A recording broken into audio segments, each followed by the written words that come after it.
Di banyak sekolah, pembelajaran PJOK seringnya dianggap berhasil kalau anak-anak bergerak, kelasnya ramai, dan siswanya capek. Mau materinya apa? Sepertinya tidak jadi masalah. Tujuan belajarnya apa? Juga tidak terlalu penting. Pokoknya anak-anak lari, main, dan sampai berkeringat. Tapi pertanyaannya, itu beneran pembelajaran PJO atau cuma sekadar aktivitas fisik yang diulang-ulang? Fenomena ini nyata dan seringkali kita anggap biasa saja. Guru PJOK itu sering tidak terpaku pada buku paket, dan ini sebenarnya bukan hal yang salah. Masalahnya baru muncul saat pembelajaran cuma berputar pada satu pola yang itu-itu saja.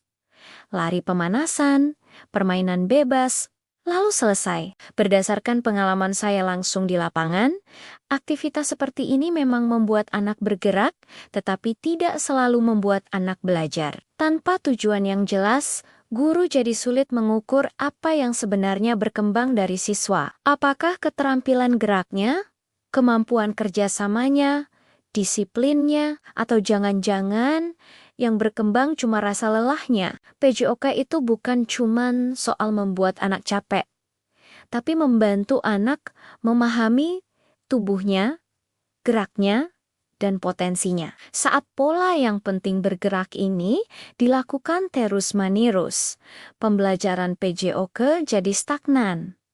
Tidak berkembang hari ini lari, besok main kejar-kejaran, minggu depan mungkin hal yang sama diulang lagi ketika saya mencoba merefleksikan praktik mengajar saya sendiri. Saya sadar bahwa tanpa perencanaan yang sederhana sekalipun, saya sendiri sulit berkembang sebagai guru. Siswa juga lama-lama jadi bosan. Mereka memang bergerak, tapi tanpa ada tantangan baru, tanpa ada progres yang terasa. Padahal, dengan sedikit saja perencanaan, aktivitas yang sama bisa punya makna yang jauh berbeda. Misalnya, aktivitas lari bukan sekadar lari keliling lapangan, tapi bisa kita jadikan momen untuk melatih teknik berlari yang benar, mengatur irama napas, dan melatih pengendalian diri. Aktivitasnya sama, tapi tujuannya jadi lebih jelas. Nah, PJOK yang bermakna itu lahir dari perencanaan,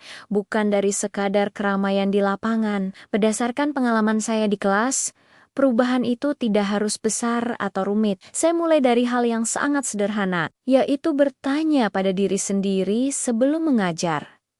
Apa fokus keterampilan yang mau saya ajarkan hari ini? Nilai karakter apa yang ingin saya bangun lewat aktivitas nanti? Dan yang paling penting, bagaimana caranya agar siswa bisa merefleksikan aktivitas yang baru saja mereka lakukan? Dengan pertanyaan-pertanyaan ini, aktivitas di kelas tetap aktif dan seru. Tapi sekarang pembelajarannya punya arah yang jelas. Siswa jadi tahu kenapa mereka melakukan gerakan tertentu, apa manfaatnya, dan bagaimana mereka bisa jadi lebih baik. Disinilah PJOK mulai terasa dampaknya, membentuk kemandirian, melatih komunikasi, membangun kerjasama, dan menumbuhkan kesadaran untuk hidup sehat. Fenomena guru PJOK yang mengajar tanpa perencanaan itu bukan berarti niatnya buruk. Seringkali itu lahir dari kebiasaan lama yang tanpa sadar terus kita ulang. Namun,